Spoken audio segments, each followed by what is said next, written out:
السلام علیکم ورحمۃ اللہ وبرکاتہ۔ الحمد للہ الذی اکرم الشہداء بقوله ولا تقولوا لمن يقتل في سبيل الله أموات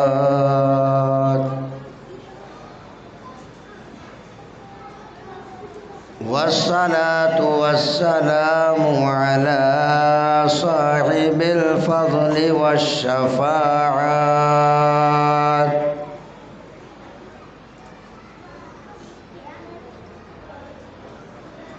وعلى الحسين ورفقائه الذين فازوا بالشهادات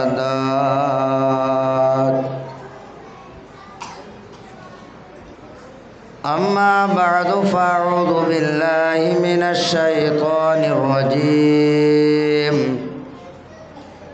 بسم الله الرحمن الرحيم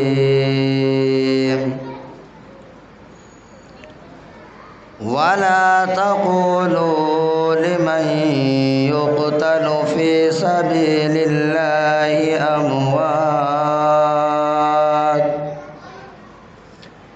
بل أحياء ولكن لا تشعرون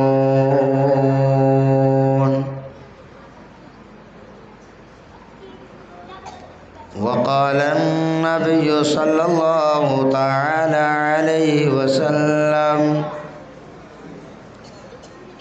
الشهيد لا يجد ألم القتل إلا كما يجد أحدكم ألم القرصة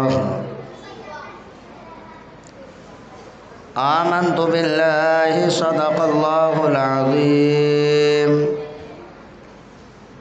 وصدق رسوله النبي الأمين الكريم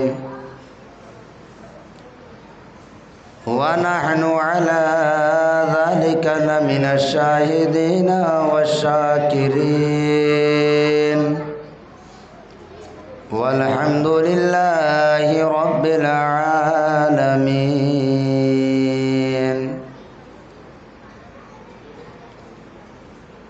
خطبہ مسنونہ کے بعد ہم اور آپ مل کر نہایت ہی ادب و احترام کے ساتھ گنبد خضرا میں آرام فرمانے والے آقا، لمبے لمبے ہاتھوں سے بھیک دینے والے داتا، بے سہاروں کے سہارا،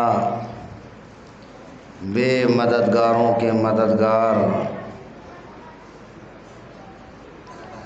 جناب محمد رسول اللہ صلی اللہ تعالی علیہ وسلم کی بارگاہ ناز میں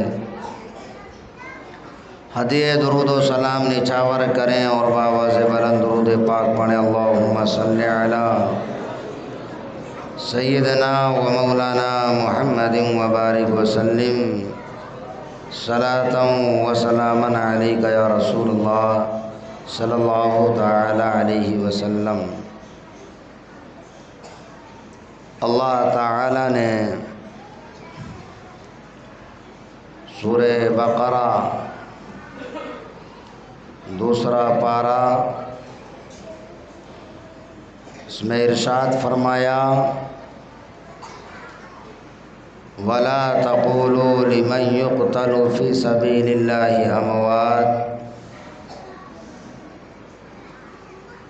جو لوگ اللہ کی راہ میں قتل کیے جائیں انہیں مردہ نہ کہو، بل احیاء ولکن لا تشعرون، بلکہ وہ زندہ ہیں اور ان کی زندگی کا تمہیں شعور نہیں ہے۔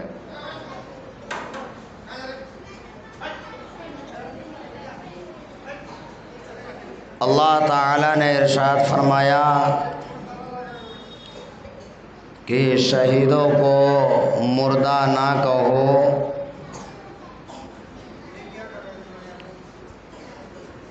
رئیس المفسرین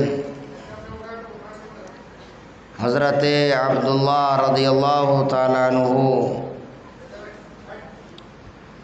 سرکار دو عالم صلی اللہ تعالی علیہ وسلم کی بارگاہ میں عرض کرتے ہیں کہ یا رسول اللہ صلی اللہ تعالی علیہ وسلم،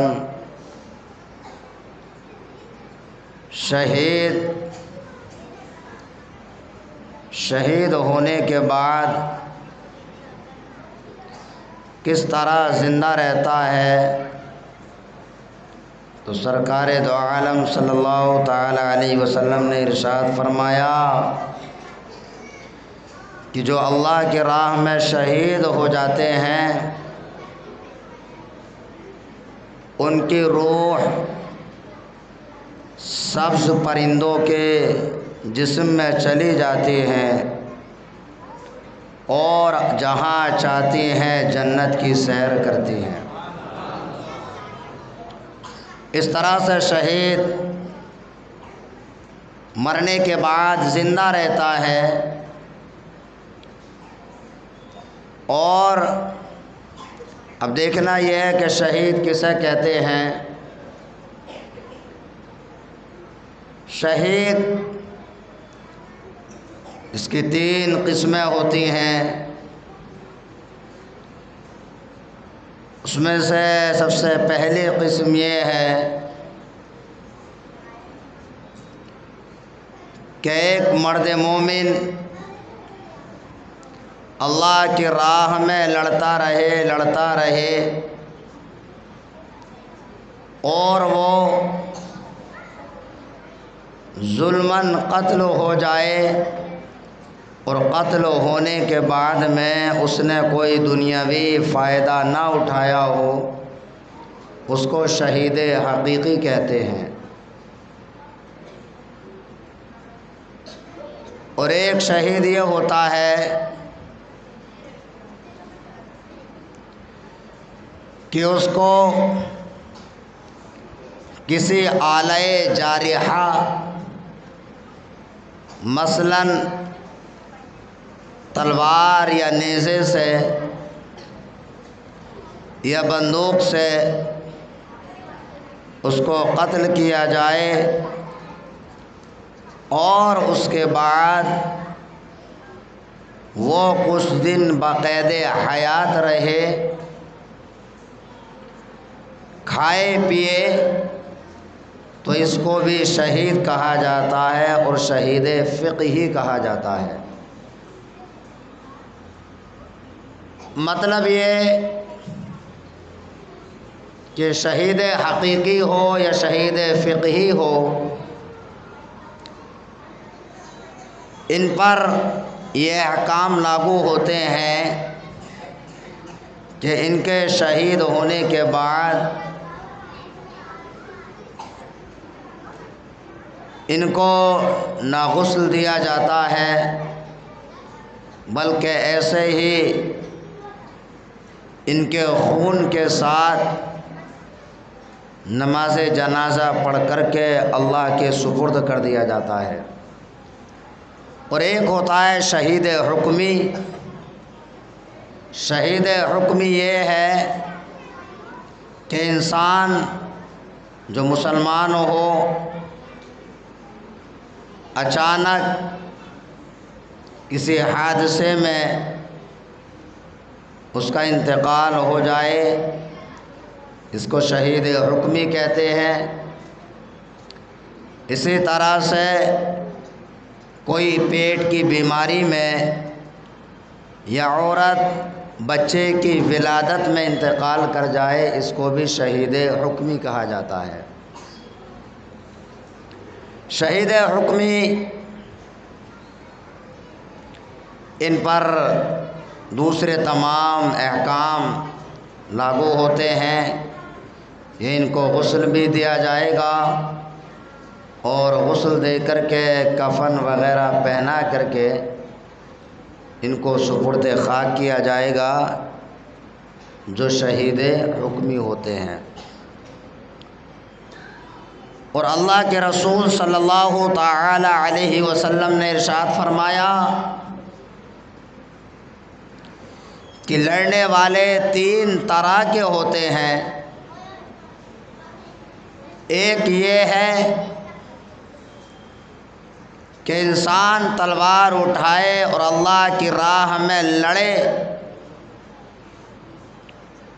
اور لڑتے لڑتے شہید ہو جائے، تو وہ انسان شہید ہوتے ہی جنت میں داخل ہو جاتا ہے۔ اور ایک لڑنے والا یہ ہوتا ہے کہ اس کے اعمال صالحہ بھی ہوں، اعمال سیئہ بھی ہوں، وہ انسان اللہ کی راہ میں جنگ کرے تو وہ انسان جب جنگ کرتا ہے تو اللہ تعالی اس کا یہ جنگ کرنا اس کے تمام گناہوں کے لیے کفارہ بنا دیتا ہے، اور اس انسان کے تمام گناہوں کو مٹا دیا جاتا ہے۔ اور لڑنے والے کی تیسری قسم یہ ہے کہ وہ انسان لڑتا رہے یہاں تک کہ اپنی جان کو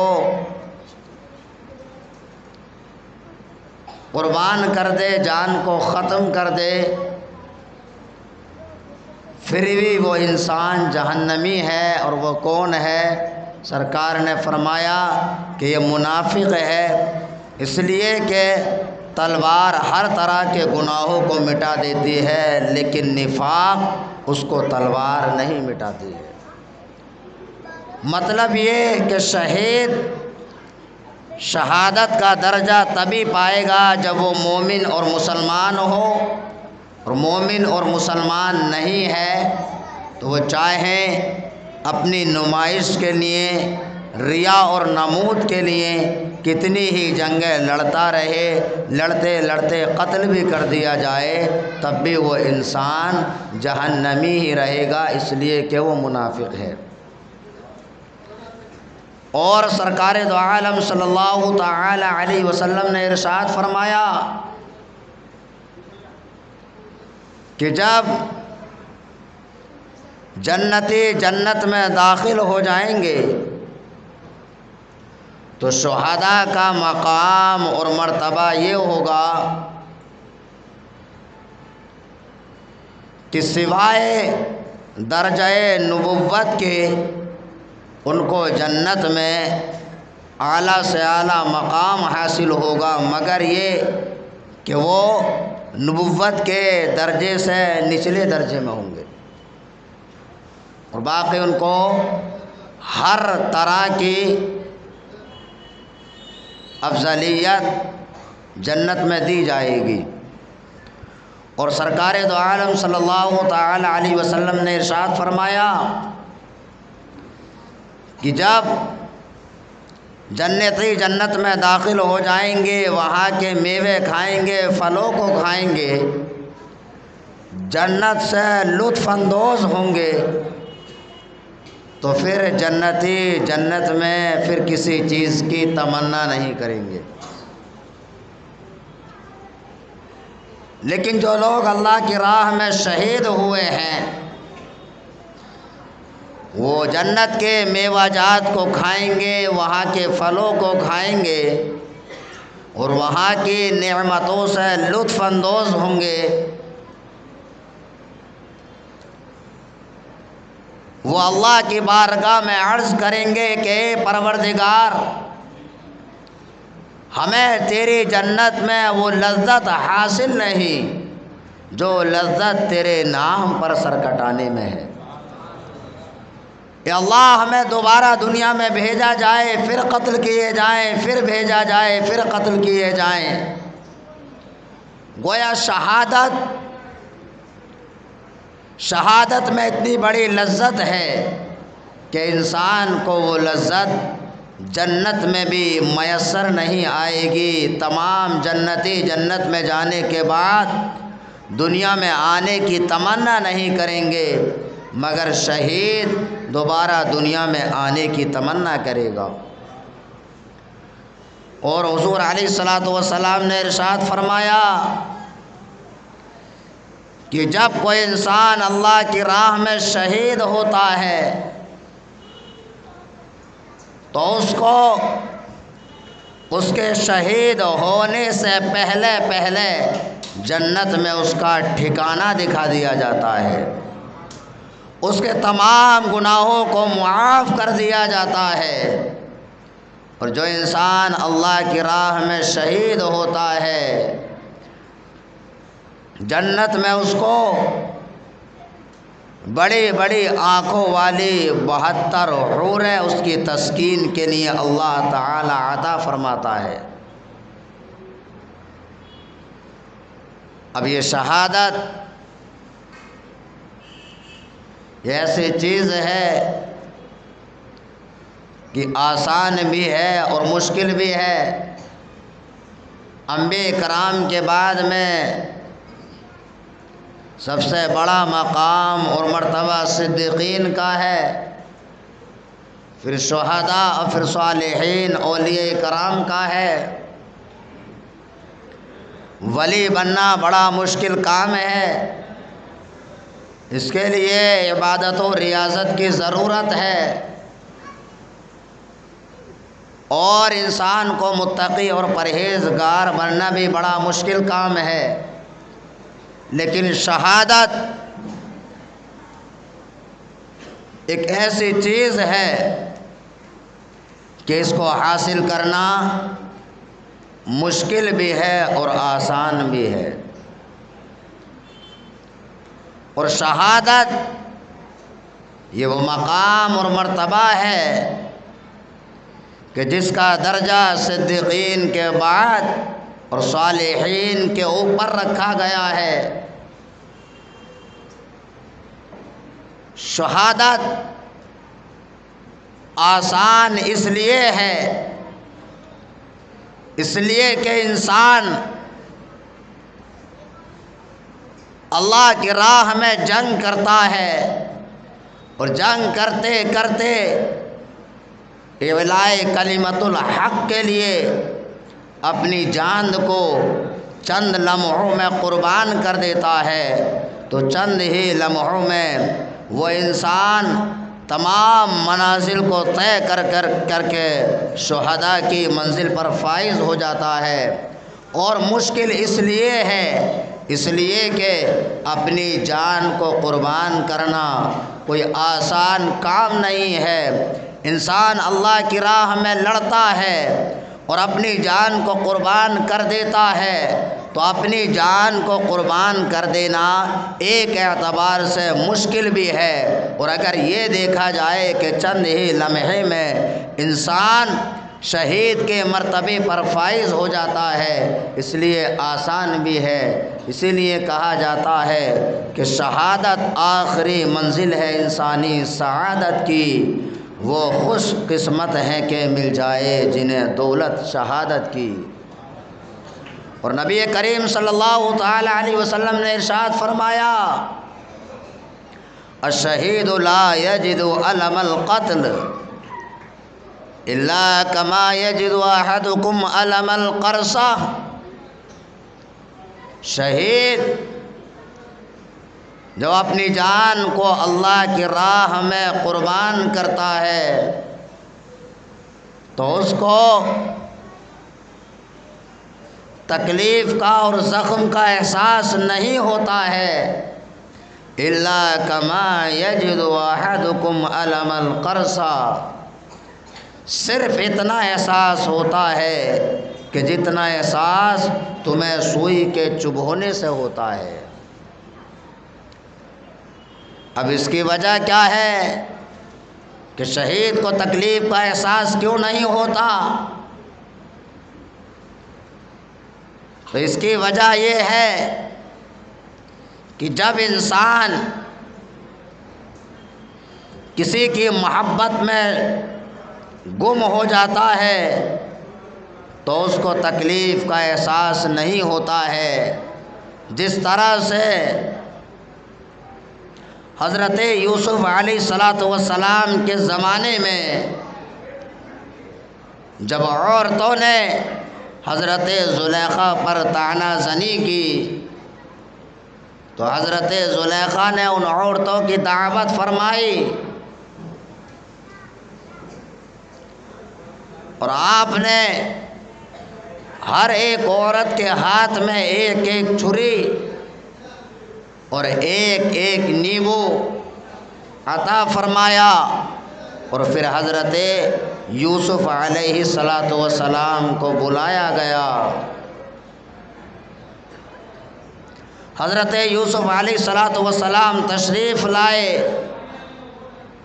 یوسف علیہ السلام کے جمال کو دیکھ کر کے وہ عورتیں نیبو کی جگہ پر اپنے اپنے ہاتھ کاٹ لیتی ہیں، لیکن تکلیف کا احساس نہیں ہوتا ہے۔ اللہ تعالی نے فرمایا وَقَطَّعْنَا أَيْدِيَهُنَّ، ان عورتوں نے اپنے اپنے ہاتھ کاٹ لیے۔ وَقُلْنَا حَاشَا لِلَّهِ مَا هَذَا بَشَرًا، اور ان عورتوں نے کہا کہ یہ انسان کوئی بشر نہیں بلکہ ایک فرشتہ مقرب ہے۔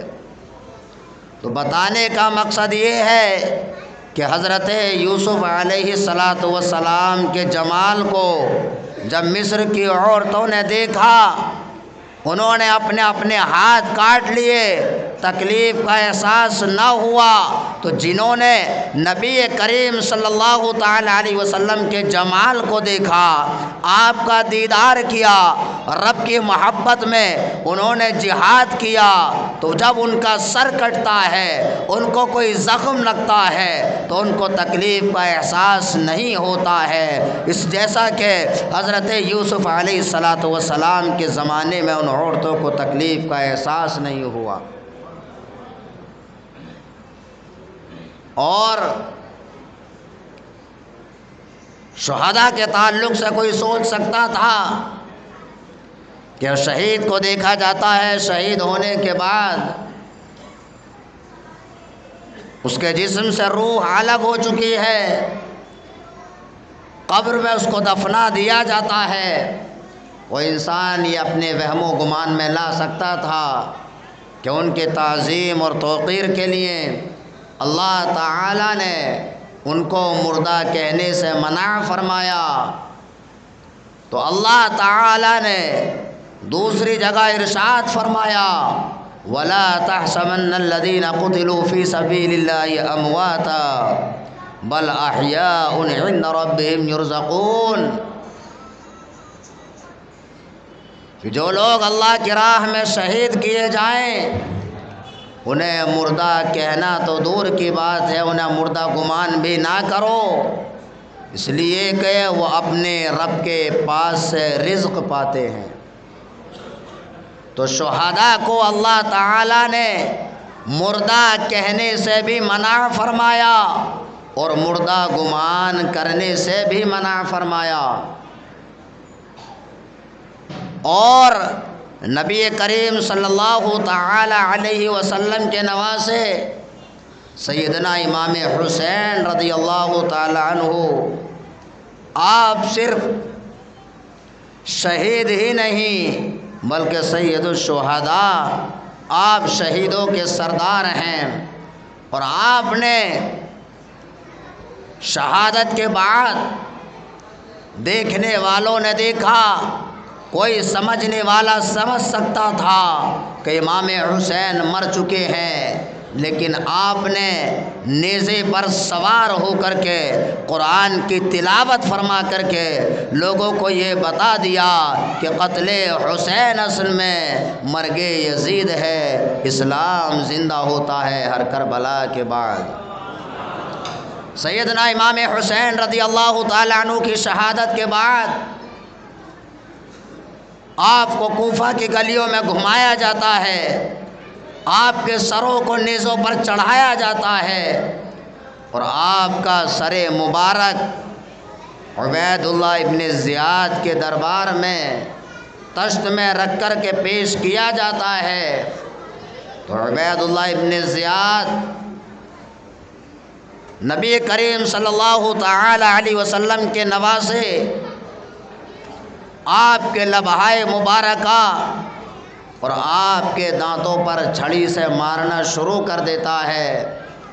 وہاں پر نبی کریم صلی اللہ تعالی علیہ وسلم کے صحابی حضرت زید بن ارقم رضی اللہ تعالی عنہ موجود تھے۔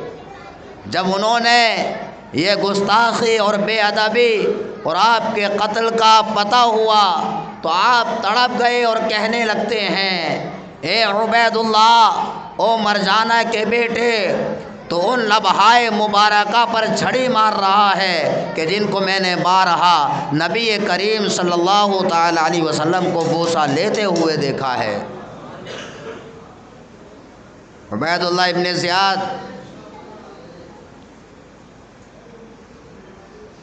امام علی مقام اور آپ کے ساتھیوں کے سر مبارک کو نیزے پر چڑھا کر کے خولی بن یزید کے ہاتھ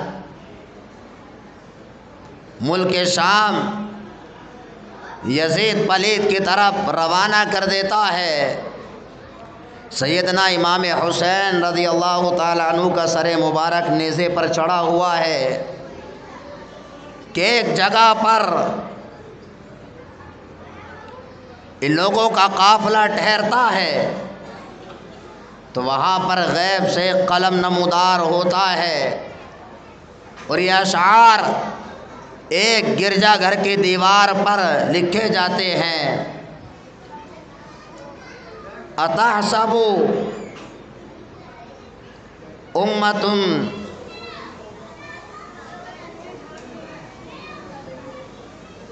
یقتل حسینا شفاعت جدہ یوم الحساب۔ غیب سے قلم نمودار ہوا اور یہ شعر لکھ جاتا ہے جس کا مطلب یہ ہے، کیا وہ امت کہ جس نے امام حسین کو قتل کیا ہے وہ ان کے نانا جان صلی اللہ تعالی علیہ وسلم کی شفاعت کی امید رکھتی ہے۔ جب لوگوں نے یہ دیکھا تو راہب سے پوچھا کہ یہ شعر کب سے لکھا ہوا ہے؟ تو وہ راہب کہنے لگتا ہے، مجھے یہ تو نہیں معلوم کہ یہ اشعار کب سے لکھے ہوئے ہیں، لیکن میں یہ اتنا جانتا ہوں کہ جب سے میں پیدا ہوا ہوں ان اشعار کو لکھا ہوا دیکھا ہے۔ پھر وہ راہب کہنے لگتا ہے، جب نبی کریم صلی اللہ تعالی علیہ وسلم کے نواسے کے سر مبارک کو دیکھتا ہے تو ان سے کہتا ہے کہ ایک رات کے لیے یہ سر مبارک مجھے دے دو۔ تو وہ لوگ امام حسین رضی اللہ تعالیٰ عنہ کے سر انور کو 10,000 درہم میں ایک رات کے لیے اس راہب کو دے دیتے ہیں۔ راہب نے سر مبارک کو لیا، صاف کیا، ادب و احترام کے ساتھ میں بیٹھ جاتا ہے تو راہب نے دیکھا کہ امام حسین رضی اللہ تعالیٰ عنہ کے سر مبارک سے لے کر آسمان تک نور ہی نور پھیلا ہوا ہے۔ اور جب اس نے یہ دیکھا یہ امام حسین رضی اللہ تعالیٰ عنہ کے سر مبارک کی کرامت ہے، راہب کی خوش نصیبی تھی جب راہب نے یہ دیکھا کہ امام حسین کے سر مبارک سے آسمان تک نور ہی نور ہے تو راہب کلمہ طیبہ لا الہ الا اللہ محمد الرسول اللہ پڑھ کر کے مسلمان ہو جاتا ہے۔ امام حسین رضی اللہ تعالیٰ عنہ کے سر مبارک کو لے کر کے لوگ ملک شام کی طرف جا رہے ہیں۔ ایک مقام پر قافلہ ٹھہرتا ہے، حضرت سکینہ جو کہ ابھی چھوٹی بچی ہیں، قافلہ چلنے لگتا ہے، یہ پیچھے رہ جاتی ہیں۔ سر مبارک نیزے پر سوار ہے۔ جب ان لوگوں نے نیزہ اٹھایا امام حسین رضی اللہ تعالیٰ عنہ کا سر مبارک اٹھنے کا نام نہیں لیتا ہے، آپ کا سر مبارک نہیں اٹھتا ہے۔ حضرت زینب کو خبر ہوتی ہے، حضرت زینب رضی اللہ تعالی عنہا فرماتی ہیں کہ ہمارے قافلے میں سے کوئی پیچھے تو نہیں رہ گیا ہے۔ جب دیکھا گیا تو حضرت سکینہ رضی اللہ تعالی عنہا قافلے سے پیچھے رہ جاتی ہیں۔ جب حضرت سکینہ رضی اللہ تعالی عنہا قافلے میں شامل ہوتی ہیں، امام علی مقام کا سر مبارک اٹھتا ہے۔ امام علی مقام کا سر مبارک جب یہ لوگ اٹھاتے ہیں تو اٹھ جاتا ہے، گویا امام حسین رضی اللہ تعالی عنہ اگرچہ کربلا کی سرزمین پر شہید ہو گئے ہیں اور ایسے زندہ ہیں کہ آپ کا سر مبارک لوگوں میں اسلام بھی پھیلا رہا ہے اور اپنی بیٹی حضرت سکینہ رضی اللہ تعالی عنہا کی حفاظت بھی فرما رہے ہیں۔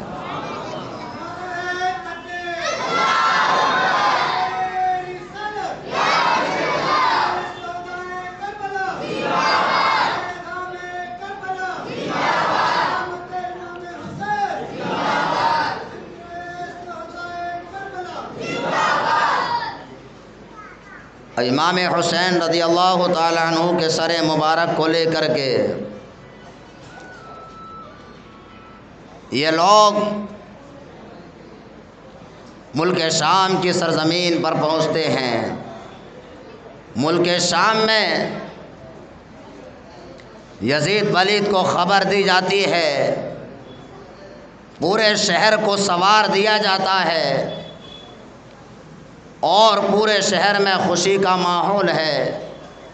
ایک صحابی رسول جو کہ تجارت کی غرض سے گئے ہوئے تھے، جب انہوں نے وہاں اس شہر کی تیاریوں کو دیکھا، لوگوں سے پوچھتے ہیں کہ خوشی کا ماحول کس لیے ہے، تو لوگوں نے بتایا کہ اللہ تعالیٰ نے امیر المومنین یزید کو فتح عطا فرمائی اور ان کے باغی کو شکست عطا فرمائی، اسی کی خوشی میں یہاں کا ماحول خوشگوار ہے۔ نبی کریم صلی اللہ تعالی علیہ وسلم کے صحابی یہ سنتے ہیں کہ وہ باغی کون ہے، تو لوگوں نے بتایا کہ سیدنا امام حسین رضی اللہ تعالی عنہ ہیں۔ صحابی رسول پوچھتے ہیں کہ یہ قافلہ کس طرف سے آنے والا ہے، آپ نے اس راستے کا پتہ لگایا اور صحابی رسول دوڑ کر کے وہاں جاتے ہیں تو آپ نے کیا دیکھا، وہ سر مبارک کہ جو نبی کریم صلی اللہ تعالی علیہ وسلم سے مشابہت رکھتا ہے، نیزے پر چڑھا ہوا ہے۔ آپ نے جب یہ دیکھا، آپ دوڑ کر کے جاتے ہیں اور حضرت سکینہ رضی اللہ تعالی عنہا اور ان پاک بیویوں سے پوچھتے ہیں کہ اگر آپ کی کوئی آرزو اور تمنا ہے تو مجھے بتائیے، اس لیے کہ میں آپ کے نانا جان صلی اللہ تعالی علیہ وسلم کا صحابی ہوں۔ تو اس وقت حضرت زینب حضرت سکینہ رضی اللہ تعالی عنہما نے کہا کہ یہ لوگ امام حسین رضی اللہ تعالی عنہ کے سر مبارک کو پیچھے پیچھے لے کر کے چل رہے ہیں، ان سے کہیے کہ امام حسین اور آپ کے ساتھیوں کے سر مبارک کو آگے آگے لے کر کے چلے، اس لیے کہ پیچھے چلنے میں نبی کریم صلی اللہ تعالی علیہ وسلم کی صاحبزادیوں کی بے پردگی ہو رہی ہے۔ پھر حضور علیہ الصلوۃ والسلام کے صحابی نے ان کو کچھ درہم اور دینار دے کر کے اس بات پر رضامند کر لیا۔ اس طرح سے یہ قافلہ یزید بن معاویہ یزید پلید کے دربار میں پہنچ جاتا ہے۔ جب امام حسین رضی اللہ تعالی عنہ آپ کا سر مبارک یزید پلید کے دربار میں پہنچتا ہے تو امام حسین کے سر مبارک کی طرف مخاطب ہو کر کے یزید پلید کہنے لگتا ہے کہ امام حسین، اگر آپ کا معاملہ میرے ہاتھ میں ہوتا تو میں آپ سے صلح کر لیتا، اور آپ سے جنگ و جدال نہیں کرتا، اور عبید اللہ ابن زیاد کو برا بھلا کہنے لگتا ہے۔ یہ یزید پلید کی ایک سیاست تھی، اس کو معلوم تھا کہ ابھی تک لوگوں کو امام علی مقام کی شہادت کی خبر نہیں ہوئی ہے۔ وہ سارا الزام عبید اللہ ابن زیاد پر ڈال رہا تھا، جبکہ تمام احوال یہ بتاتے ہیں کہ یزید پلید نے اگر یہ قتل نہیں کرایا ہوتا تو اس وقت حکومت اور سلطنت یزید پلید کے ہاتھ میں تھی۔ یزید پلید نے عبید اللہ ابن زیاد کو معزول بھی نہیں کیا اور نہ ہی اس کو کوئی سزا دی۔ یہ تمام چیزیں بتاتی ہیں کہ یہ یزید پلید کی ایک چال تھی کہ کہنے لگتا ہے کہ برا ہو عبید اللہ ابن زیاد کا، میرے ہاتھ میں اگر آپ کا معاملہ ہوتا تو میں آپ سے صلح کر لیتا، ورنہ اگر آپ احوال کو دیکھیں گے تو یہ تمام قتل کا الزام یزید پلید کے سر پر ہے۔ اسی کے اشارے پر یہ ہوا، اور یزید پلید اس سیاست سے کام لیتا ہے، اور وہاں پر عورتیں سوگ منانے لگتی ہیں یزید پلید کے حکم سے۔ تو بیمار امام زین العابدین رضی اللہ تعالی عنہ فرماتے ہیں کہ اگر تم لوگ میرے والد کے قاتل نہیں ہو تو میرے والد کا قاتل کون ہے؟ پھر یزید بن معاویہ کہنے لگتا ہے، اے امام زین العابدین، اگر میرے ہاتھ میں آپ کے والد کا معاملہ ہوتا تو میں ان کے ساتھ یہ سلوک نہ کرتا، ان کی بڑی عزت اور تکریم کرتا۔ آپ مدینہ شریف تشریف لے جائیے اور آپ مجھے خط لکھتے رہیے گا، میں آپ کی ہر طرح سے معاونت کرتا رہوں گا۔ امام زین العابدین رضی اللہ تعالی عنہ نے فرمایا کہ میری اور کوئی آرزو اور تمنا نہیں ہے، میرے والد کے جو قاتلین ہیں وہ میرے حوالے کیے جائیں کہ جن کو میں اپنے ہاتھ سے قتل کرنا چاہتا ہوں۔ دوسرا یہ کہ ہمارے تمام اہل خانہ کو واپس مدینۃ الرسول پہنچایا جائے، اور تیسرا یہ کہ کل جمعۃ المبارکہ کا دن ہے، مجھے جمعۃ المبارکہ کا خطبہ دینے کی اجازت دی جائے۔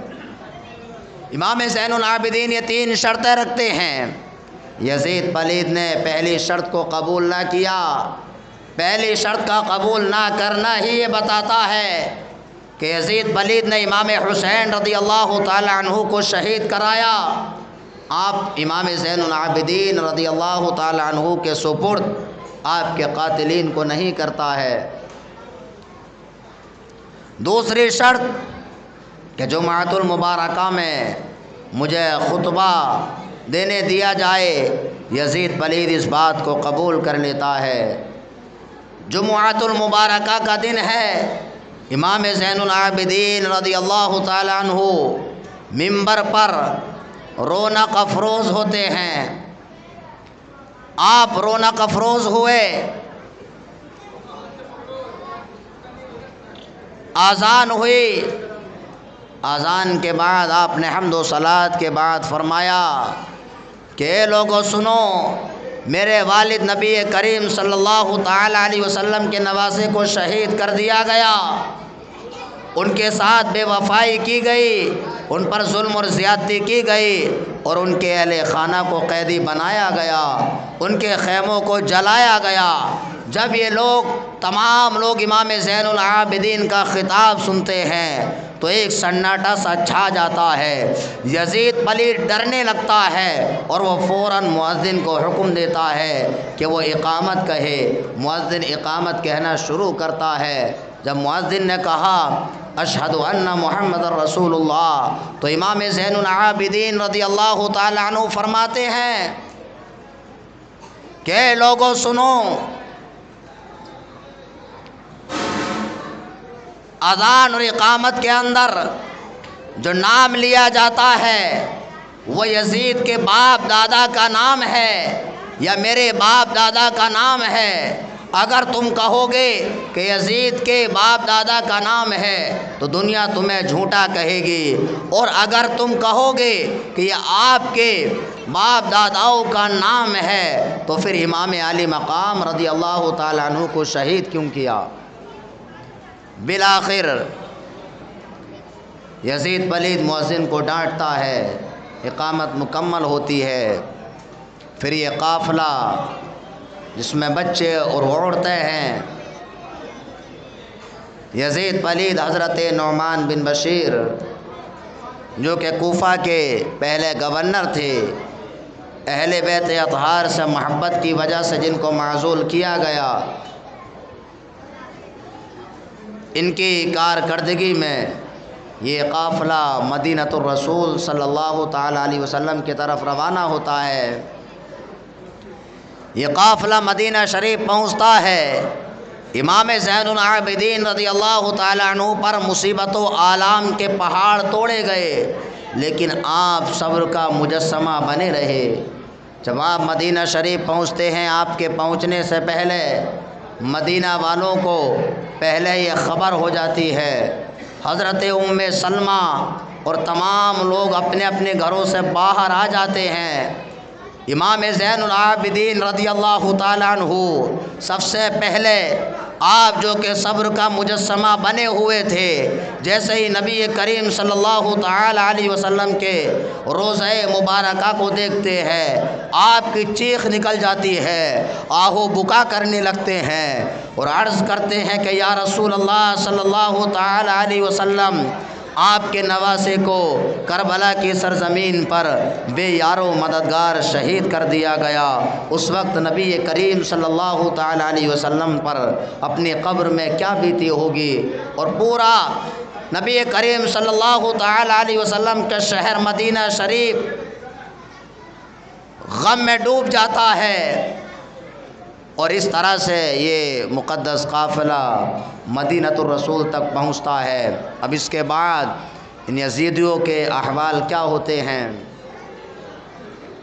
یزید پلید اگرچہ یہ سوچ رہا تھا کہ میں فتح یاب ہو چکا ہوں، یزید پلید نے ظلم و استبداد کی انتہا کر دی۔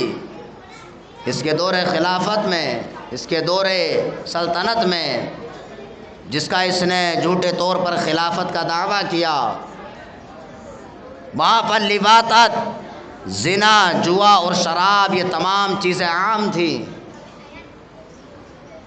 اور یہ انسان اسی طرح سے ظلم و استبداد کے ساتھ اس نے ظلم و استبداد کی حد کر دی۔ مکہ شریف پر، مدینہ شریف پر حملہ کرتا ہے، اور اس نے مدینہ شریف پر جب حملہ کیا تو مدینہ شریف میں اس نے 10,000 کا لشکر بھیجا۔ اس 10,000 کے لشکر نے مدینہ شریف کی وہ بے حرمتی کی کہ مسجد نبوی شریف میں گھوڑوں کو باندھا گیا، گھوڑوں کے پیشاب اور پیخانہ مسجد کے اندر کرایا گیا، اور 3 دن تک مسجد نبوی کے اندر نہ نماز ہوتی ہے اور نہ اذان ہوتی ہے۔ اس وقت حضرت سعید بن المسیب رضی اللہ تعالیٰ عنہ جو کہ آپ تابعین میں سے ہیں، وہ پاگلوں کی طرح مسجد کے اندر رہتے ہیں، ان کو بھی گرفتار کر لیا جاتا ہے، لیکن پھر پاگل سمجھ کر کے ان کو چھوڑ دیا جاتا ہے۔ اس طرح سے مدینۃ الرسول پر چڑھائی کی، اور 3 دن تک انہوں نے وہ حرام کاریاں مدینۃ الرسول میں کی کہ تاریخ کے اندر اس کی مثال نہیں ملتی ہے۔ پھر اسی طرح سے انہوں نے مکہ شریف پر چڑھائی کی، اور مکہ شریف میں ایک بڑے لشکر کو بھیجا۔ یہ لشکر مکہ شریف پر چڑھائی کرتا ہے، اور منجنیق کے ذریعے پتھروں کو برسایا جاتا ہے، یہاں تک کہ مسجد حرام، خانہ کعبہ کا غلاف تک جل جاتا ہے، اور مسجد حرام کا صحن پتھروں کی برسات سے، پتھروں سے بھر جاتا ہے، اور منجنیق سے یہ لوگ پتھر برساتے ہیں تو خانہ کعبہ کہ جس کو حضرت ابراہیم علیہ السلام نے تعمیر فرمایا، جس کے ساری دنیا کے لوگ طواف کیا کرتے ہیں، اس کے ستون چکنا چور ہو جاتے ہیں اور خانہ کعبہ کی چھت گر جاتی ہے۔ تو اس طرح سے یزید پلید نے مدینہ شریف اور مکہ شریف کی بے حرمتی کی۔ اب جس نے اتنی بے حرمتی کی ہو، آپ مجھے خود بتائیے کیا اسے امیر المومنین کہنا جائز ہو سکتا ہے؟ آج کچھ وہابیہ اور دیابنا یزید پلید کو امیر المومنین تک کہہ دیتے ہیں، امام حسین کو باغی قرار دیتے ہیں۔ تو ان سے پوچھا جائے کیا مسجد نبوی شریف میں اذان نہ ہونے دینا، مسجد نبوی کی بے حرمتی کرنا، کہ جس کے تعلق سے نبی کریم صلی اللہ علیہ وسلم نے ارشاد فرمایا کہ اگر کوئی وہاں پر ایک نماز پڑھتا ہے تو 50,000 نمازوں کے برابر ثواب عطا فرماتا ہے، اور کوئی مسجد حرام میں نماز پڑھتا ہے تو مسجد حرام میں ایک نماز کا ثواب 1,00,000 کے برابر ہے۔ لیکن یہ یزیدی وہاں پر نماز پڑھنے کے لیے نہیں، اس کی بے حرمتی کرنے کے لیے جاتے ہیں۔ تو آپ مجھے بتائیے ایسے شخص کو امیر المومنین کہنا یا لکھنے والا حق پر کیسے ہو سکتا ہے؟ اسی طرح سے جب یہ مکہ شریف پر حملہ آور تھے، حضرت عبداللہ ابن زبیر رضی اللہ تعالی عنہ کو خبر ہوتی ہے 64 ہجری یزید پلید ہلاک اور برباد ہو جاتا ہے، بیماری سے مر جاتا ہے۔ صرف 39 سال کی عمر میں حضرت عبداللہ ابن زبیر کو خبر ہوتی ہے۔ حضرت عبداللہ ابن زبیر نے فرمایا، او یزیدیو، اب تم کس کے لیے جنگ کر رہے ہو؟ تمہارا سلطان اس دنیا سے جا چکا ہے۔ تو پہلے تو یہ لوگ جھوٹ سمجھتے ہیں، پھر اس کے بعد جب ان کو خبر ایک ملک شام کے آدمی سے لگتی ہے تو یہ لوگ اس کو تصدیق کر لیتے ہیں۔ ادھر یزید پلید ایسے حالت میں اس دنیا سے جاتا ہے کہ ایک فوج کے جس کو اس نے خانہ کعبہ پر حملے کے لیے بھیجا ادھر حملہ کر رہی تھی، ادھر یزید پلید اس دنیا کو چھوڑ کر کے واصل جہنم ہو جاتا ہے۔ تو اس طرح سے یزید پلید کی حکومت اور سلطنت پایۂ تکمیل تک نہیں پہنچتی ہے، اور 3 سال کے اندر اندر یہ شخص ہلاک اور برباد ہو جاتا ہے۔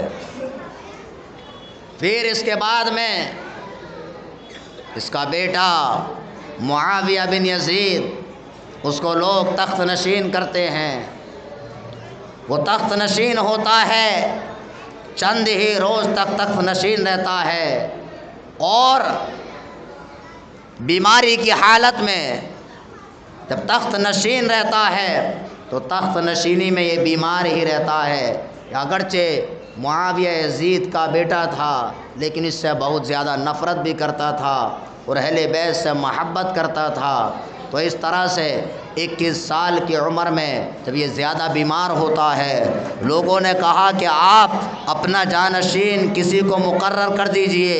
تو اس نے کہا کہ میں نے ایسے تخت و تاج میں کوئی بھلائی نہیں پائی کہ جس تخت و تاج کی بنیاد نبی کریم صلی اللہ تعالی علیہ وسلم کے نواسوں کے خون پر رکھی گئی ہو، اس لیے میں کسی کو اپنا جانشین نہیں بناتا۔ تو اس طرح سے یزید پلید کی سلطنت یہاں پر آ کر کے بالکل ختم ہو جاتی ہے۔ پھر لوگ جو کہ پہلے ہی سے مکہ شریف اور مدینہ شریف اور کوفہ کے لوگ حضرت عبداللہ ابن زبیر رضی اللہ تعالیٰ عنہ کے ہاتھ پر بیعت کر چکے تھے، یہ لوگ ملک شام کے لوگ بھی حضرت عبداللہ ابن زبیر رضی اللہ تعالیٰ عنہ کے ہاتھ پر بیعت کر لیتے ہیں۔ اب دیکھیے قاتلین کا عبرتناک انجام کیا ہوتا ہے۔ سید عالم صلی اللہ تعالی علیہ وسلم نے ارشاد فرمایا کہ جو لوگ امام حسین کو قتل کریں گے تو وہ آپس میں مارے جائیں گے۔ ہوا یہی جب مختار سقفی کا دور آتا ہے تو اس نے ہر اس شخص کو چن چن کر کے اس سے انتقام لیا کہ جس نے سیدنا امام علی مقام رضی اللہ تعالیٰ عنہ کو شہید کیا یا آپ سے جنگ و جدال کیا۔ اور ایک مرتبہ پریشانی کے عالم میں، پریشانی کی حالت میں حضرت امام زین العابدین رضی اللہ تعالیٰ عنہ کے تعلق سے فرمایا جاتا ہے کہ امام حسین کی شہادت کے بعد آپ کو کسی نے مسکراتے ہوئے نہیں دیکھا۔ امام زین العابدین آپ اپنے گھر میں ہیں، عبید اللہ ابن زیاد کہ جس کے بال بکھرے ہوئے ہیں، کمزوری کا عالم ہے، پیاس کا عالم ہے، اس گھر کے اندر داخل ہو جاتا ہے، امام زین العابدین کو دیکھتا ہے، امام زین العابدین سے کہتا ہے کہ آپ نے مجھے پہچانا؟ امام زین العابدین رضی اللہ تعالیٰ عنہ فرماتے ہیں اے بدبخت شخص، میں تجھے کیسے نہیں پہچان سکتا ہوں۔ امام زین العابدین کے پاس جب عبید اللہ ابن زیاد گیا، آپ نے اس کو پانی پلایا۔ یہ ہے نبی کریم صلی اللہ تعالیٰ علیہ وسلم کے گھر کے لوگ کہ جس نے امام حسین رضی اللہ تعالیٰ عنہ کو شہید کیا۔ جب پریشانی کا عالم ہوتا ہے تو اس کو بھی امام زین العابدین پانی کا پیالہ پیش فرما رہے ہیں۔ تو اس طرح سے عبید اللہ ابن زیاد مختار ثقفی نے ان میں سے ایک ایک کو چن چن کر کے مارا۔ خولی بن یزید کو قتل کیا گیا۔ خولی وہ شخص ہے کہ جس نے امام علی مقام رضی اللہ تعالیٰ عنہ کے سر مبارک کو نیزے پر چڑھایا۔ مختار ثقفی نے اس کو قتل کیا اور قتل کر کے آگ کے حوالے کر دیا۔ اس طرح سے ہر ایک شخص جس نے امام علی مقام رضی اللہ تعالیٰ عنہ کو شہید کیا، تمام کے تمام ہلاک اور برباد ہو جاتے ہیں۔ اور امام حسین رضی اللہ تعالیٰ عنہ آپ اس مقام پر فائز ہیں کہ جس کے بارے میں رب کا قرآن کہتا ہے کہ انہیں مردہ کہنا تو دور کی بات ہے، مردہ گمان بھی نہ کرو۔ اب کوئی کہہ سکتا ہے کہ امام حسین رضی اللہ تعالیٰ عنہ معاذ اللہ رب العالمین مر چکے ہیں۔ آئیے میں آپ کو ایک واقعہ بتا کر کے اپنی بات کو ختم کر دوں۔ شاہ فیصل اول کا زمانہ ہے۔ شاہ فیصل نے خواب دیکھا کہ ان کے خواب میں حضرت حذیفہ رضی اللہ تعالیٰ عنہ تشریف لائے۔ سن 1933 ہے، آج سے تقریباً 90 سال پہلے آپ نے خواب دیکھا کہ آپ کے خواب میں حضرت حذیفہ رضی اللہ تعالیٰ عنہ تشریف لائے۔ آپ نے خواب میں فرمایا کہ میری قبر میں جو دریا کے کنارے پر ہے اس میں پانی آ رہا ہے اور میں نبی کریم صلی اللہ تعالیٰ علیہ وسلم کا صحابی ہوں، اور حضرت جابر رضی اللہ تعالیٰ عنہ ان کی قبر کے اندر نمی ہے، ہمارے جسموں کو یہاں سے منتقل کیا جائے۔ المختصر، آپ نے خواب میں حضرت حذیفہ کو دیکھا۔ آپ اس کے بعد دنیاوی امور میں لگ جاتے ہیں اور بھول جاتے ہیں۔ پھر حضرت حذیفہ رضی اللہ تعالیٰ عنہ اس کی طرف اشارہ فرماتے ہیں۔ پھر یہ اس وقت کے مفتی اعظم سے اس کا فتویٰ لیتے ہیں، کیا کسی کے جسم اطہر کو ایک قبر سے دوسری قبر میں منتقل کیا جا سکتا ہے؟ تو انہوں نے فتویٰ دیا کہ ہاں منتقل کیا جا سکتا ہے۔ پھر حضرت جابر اور حضرت حذیفہ رضی اللہ تعالیٰ عنہ کی قبروں کو منتقل کرنے کا ارادہ کیا گیا، اس لیے کہ اس وقت لوگ حج کے لیے گئے ہوئے تھے۔ لوگوں نے کہا کہ جب ان صحابی رسول کی قبور کو منتقل کیا جائے تو اس وقت حجاج کرام واپس آ جائیں اور تمام لوگوں کو معلوم ہو جائے، تاکہ تمام کے تمام لوگ نبی کریم صلی اللہ تعالیٰ علیہ وسلم کے صحابہ کی زیارت کر سکے۔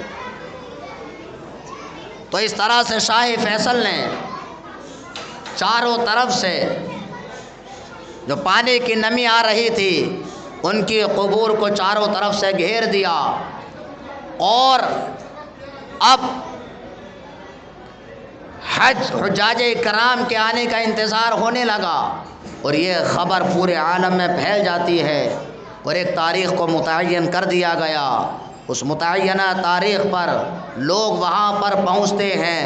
جب آپ کی قبور کو کھولا گیا تو کم سے کم 1300 سال کے بعد میں حضرت جابر اور حضرت حذیفہ رضی اللہ تعالیٰ عنہ اپنی قبر سے اس طرح سے نکلتے ہیں کہ جس طرح گویا آج ہی ان کو قبر میں رکھا گیا ہے۔ تو یہ حضرت جابر اور حضرت حذیفہ شہید نہیں ہیں، نبی کے صحابی ہیں۔ تو اس سے یہ پتہ چلا کہ جو اہل محبت ہیں ان کے اجسام کو قبر کی مٹی نہیں کھاتی ہے، تو جس کے تعلق سے رب نے فرمایا انہیں مردہ گمان نہ کرو، اس کے جسم خاکی کو قبر کی مٹی کیسے کھا سکتی ہے؟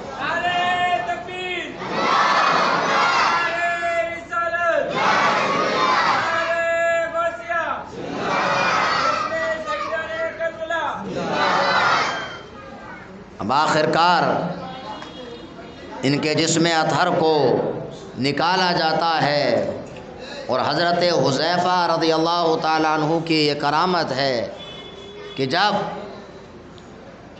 آپ کے جسم اطہر کو اٹھا کر کے اسٹریچر پر رکھنا چاہا تو حضرت حذیفہ اور حضرت جابر رضی اللہ تعالیٰ عنہ کا جسم اطہر، اس کو کسی کو ہاتھ لگانے کی ضرورت نہیں پڑتی ہے، بلکہ خود بخود اسٹریچر پر ان کے جسم آ جاتے ہیں۔ تو اس طرح سے یہ تمام چیزیں اشارہ کرتی ہیں کہ جو اہل محبت ہیں وہ زندہ ہیں، اور جو اللہ کی راہ میں شہید ہو جائیں وہ بھی زندہ ہیں، اور انبیاء کرام بھی زندہ ہیں۔ اللہ تعالیٰ کی بارگاہ میں دعا ہے کہ پروردگار عالم ہم تمام کو عمل کی توفیق عطا فرمائے، اور ہم تمام کو اہل بیت اطہار سے محبت کی توفیق عطا فرمائے۔ آمین وآخر دعوانا ان الحمد للہ رب العالمین۔ السلام علیکم ورحمۃ اللہ وبرکاتہ۔